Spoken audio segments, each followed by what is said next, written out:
Okay, imagine this. You're finally planning that big trip to the U.S.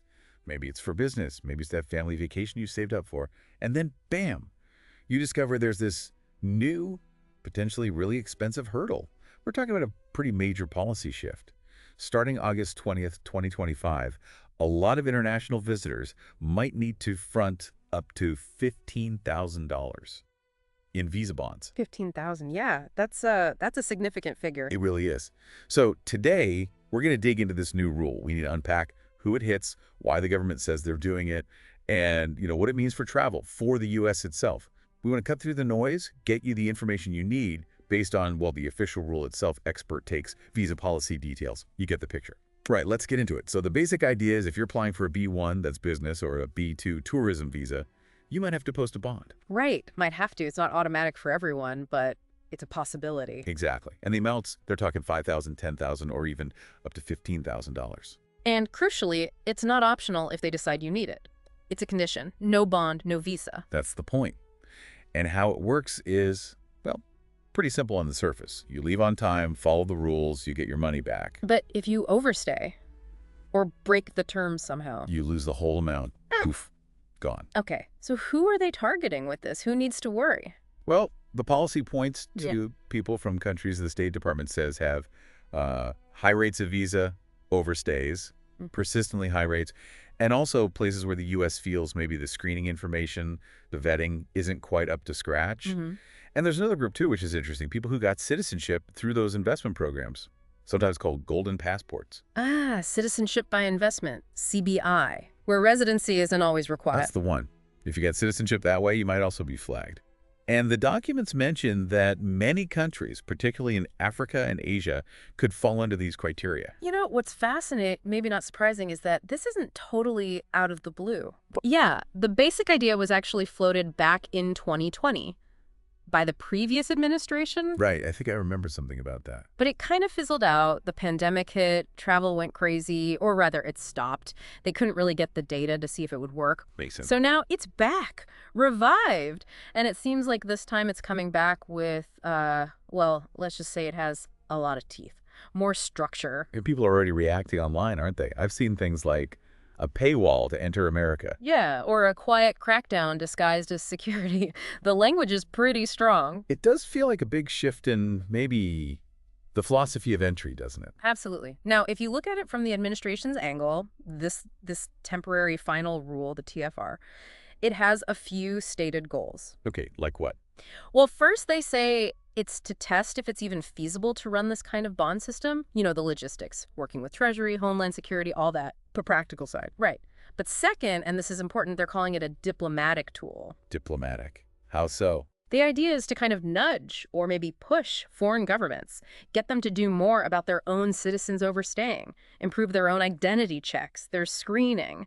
Like, help us manage this, or your citizens face these bonds. Interesting. A bit of diplomatic leverage there. Exactly. And if you connect this to the wider immigration debate, it's important to understand something. What's that? While we hear a lot about the border, the fact is visa overstays, people coming legally and then just not leaving, that's actually become the main way people end up undocumented in the U.S. It's surpassed illegal border crossings. Wow. Really? That's not the usual narrative. No, it isn't. But data from a few years back, like 2017, showed nearly 2/3 of new unauthorized immigrants came from countries outside Mexico and Central America, places where overstays are more common. So it's not always the story you see on the news. Not at all. And the administration justifies this by citing an executive order about protecting the American people against invasion. They talk about national security threats, public safety, espionage, economic espionage, terrorism, and also the cost to taxpayers. Okay, do we have numbers on these overstays? We do. The official reports, like for fiscal year 2023, showed over 500,000 suspected in-country overstays.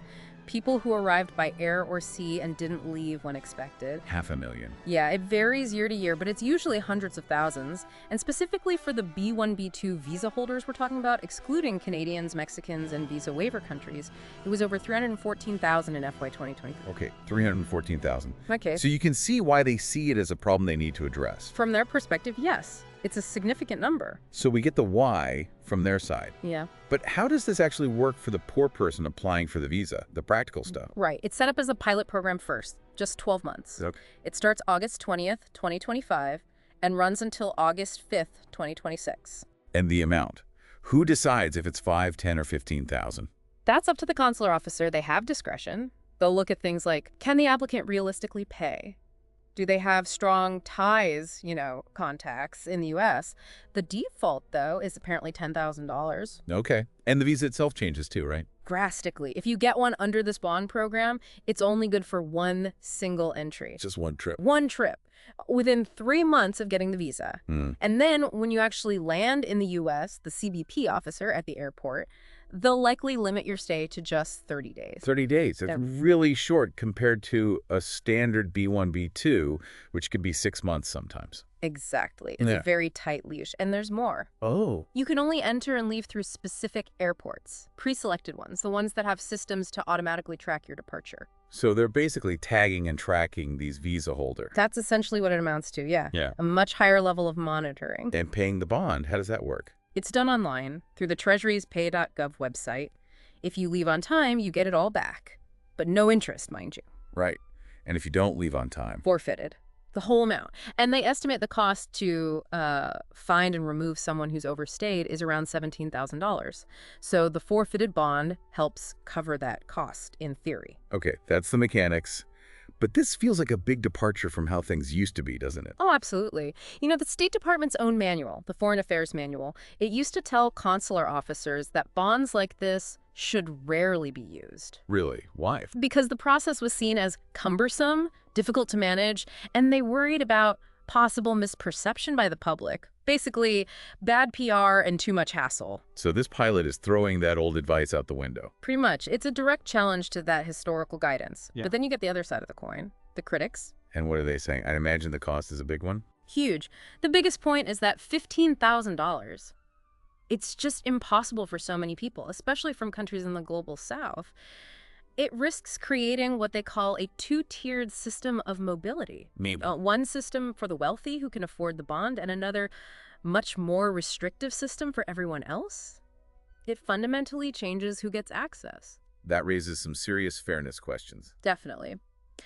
It potentially shifts the U.S. image from, land of opportunity to something more like an exclusive club. What kind of message does that send? Especially when you consider the visa waiver program, right? Exactly. You've got people from over 40 countries, mostly in Europe plus Canada, who don't need these visas at all. They come under the VWP for up to 90 days, no bond required.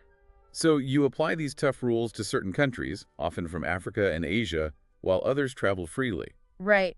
It looks discriminatory to many people. It raises fairness issues, maybe even human rights questions. And critics also argue it doesn't even fix the real problem. Because many people who overstay aren't doing it out of, deliberate defiance. They stay because they have to.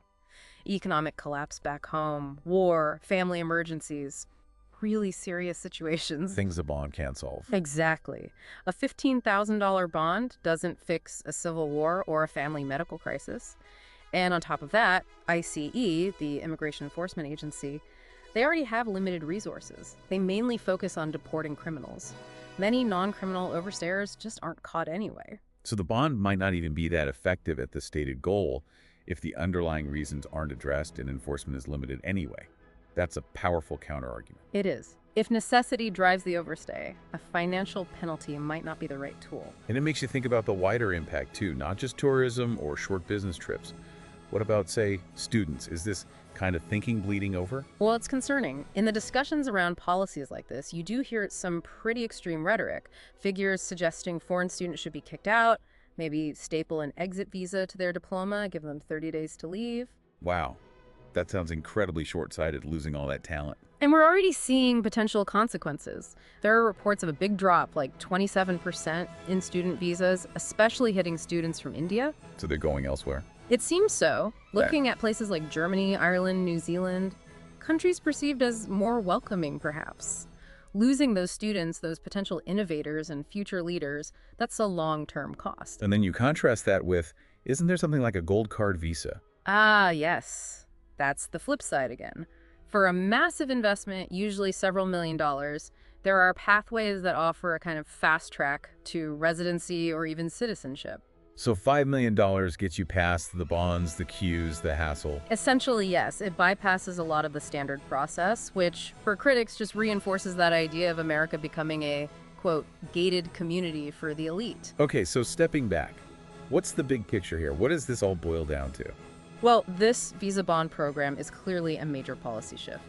The administration presents it as necessary for national security, for controlling overstays, and as a diplomatic lever. Right. But it raises huge questions about fairness, about access based on wealth, and whether it will actually achieve its goals effectively.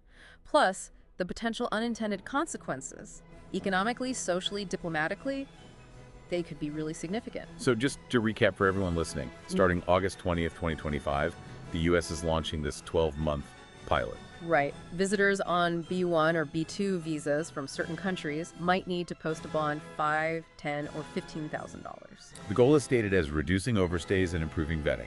But the pushback is strong. Fears of a two-tiered system deterring legitimate travel and questions about fairness and real effectiveness. It's definitely something to watch. It really makes you wonder, doesn't it? What are the long-term ripple effects of policies like this? How does it change how the world sees the U.S.? What stands out to YU about all this? Lots to think about. Thank you for joining us for this deep dive. All the best, and we will meet again with another important matter again.